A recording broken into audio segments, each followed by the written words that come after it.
kilimo kimepangwa kama ni sekta ya kwanza katika sekta za kimageuzi. Kwa hivyo tunapokutana hapa, tunakutana kwa ajili ya sekta moja ambayo inaenda kuchochea ukuaji wa sekta nyingine nyingi sana. Lakini pia sekta ya kilimo imetambulika kama sekta ya mageuzi kwa sababu ya uwezo wake wa kuleta fedha za nje. Hapa Arusha tunalima maua. Hapa tunalima vitunguu, Manyara, vitunguu. Lakini vile vile tunalima vitu mbalimbali. Tunalima karoti, tunalima macadamia. Ukienda Tanga huko, Mbulu huko, tunalima bale, tunalima ngano. Tanga ndo kabisa, pamba, kahawa, chai, korosho, viungo, mkonge. Kwa hivyo, lakini ni sekta au ni corridor yenye vitu vyote. Mifugo, nadhani ni corridor ambayo inaongoza katika ile sekta hii ya mifugo. Lakini ni corridor ambayo kwa hakika tujaitendea haki. Kwa sababu, na si kwa sababu yoyote ile, ni kwa sababu ni corridor yenye neema kubwa ya vitu vingine mbalimbali.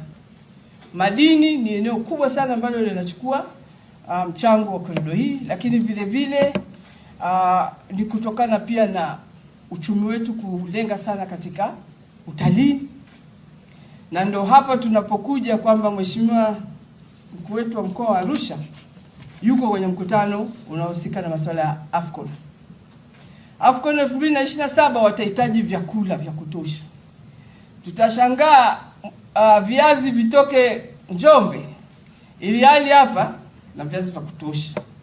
Tutashangaa sijui mpunga utoke huko Mwanza au Shinyanga au Tabora ili hali tuna mabonde ya mpunga kuanzia huko Arusha chini huko mpaka huko Mkomazi.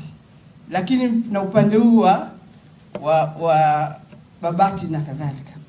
Lakini sekta ya kilimo katika mageuzi, kilimo kuwa mageuzi ni kutokana pia na uwezo wake wa kuongeza thamani. Mazao tunayozalisha tuweze kuongeza thamani. Viazi vya Mongola vinakuja malori yanapeleka nchi jirani, yakifika kule yanafungasha yanaenda nje kwa nembo ya kwao. Parachichi za Karatu zinatoka zikifika nchi jirani zinawekwa nembo, zinaenda kwenye masupermarket ya Ulaya kwa nembo ya nchi jirani. Kwa hivyo ndugu zangu, kama nilivyosema, hapa hatujaja kwa bahati mbaya.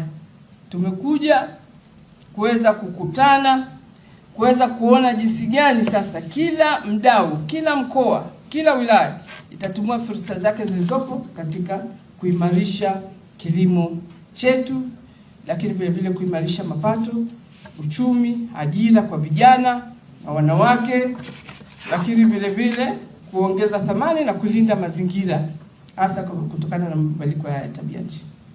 Leo tumekutana kujadili dhana nzima ya shoroba za kilimo kama moja ya miradi ndani ya mpango kabambe wa mageuzi ya kilimo.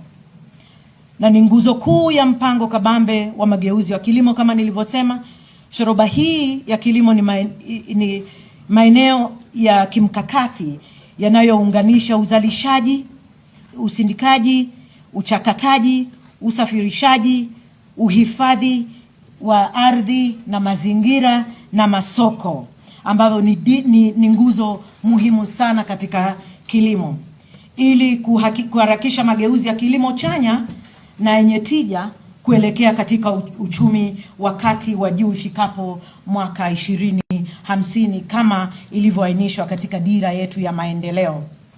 Mpango kabambe wa mageuzi wa kilimo kupitia shoroba za kilimo ni daraja la kutupeleka kwenye Tanzania ya viwanda yenye uchumi wa kati na yenye wakulima wanaojivunia kazi zao.